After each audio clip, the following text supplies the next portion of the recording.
How కాక అప్పులు చేయకుంటే సర్కార్ నడుస్తాదే? హే నాకు తెలిసైతే అంతకంటే ఎక్కువే చేయాలరా.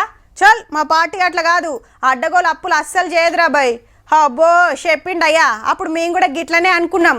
హే రేవంత్ రెడ్డి సర్కార్ గిట్లా అప్పులు తెస్తుందట కదరా, ఎంత దేవచ్చు ఇప్పటిదాకా అని అప్పుల మీద చర్చ నడుస్తుంది. వాజివే పాత సర్కారే మస్తు తెచ్చిందని లొల్లాయే. ఈ వార్త చూస్తే మొత్తం మీకే ఎరికైతుంది. ఈ 4 నెలల్లో కాంగ్రెస్ సర్కార్ తెచ్చిన అప్పు ఎంత అంటే 17,618 కోట్లు. కట్టిన బాకీలు మిత్తిలు 25,911 కోట్లు.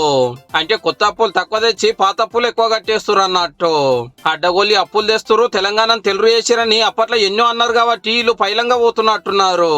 అవు మరి 70,000 కోట్ల అప్పుతోటి తెలంగాణ రాష్ట్రం పుడితే 9.5 ఏళ్ల ఏలుబడిలో ఏం తక్కువ 7 లక్షల కోట్లు అప్పు చేసి పెడితే ఇప్పుడు నెల నెల కిస్తీలు మిత్తిలకే 6,000 కోట్లు కట్టే కథ అవుతుంది. దినం 207 కోట్లు అంటే మామూలు ముచ్చట్న?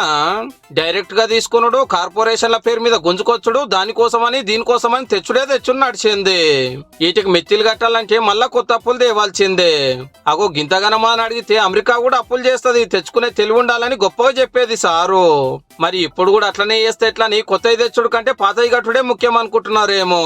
1వ తారీఖు వస్తే చాలు సంతకాల 11,000 కోట్లు ఉంటేనే సర్కార్ నడిచే పరిస్థితి ఉంది. అలా 4,500 కోట్లు జీతాలు పింఛన్లకును కడమై పాత బాకీలకు మిత్తిలకు చిల్లర ఖర్చులకు.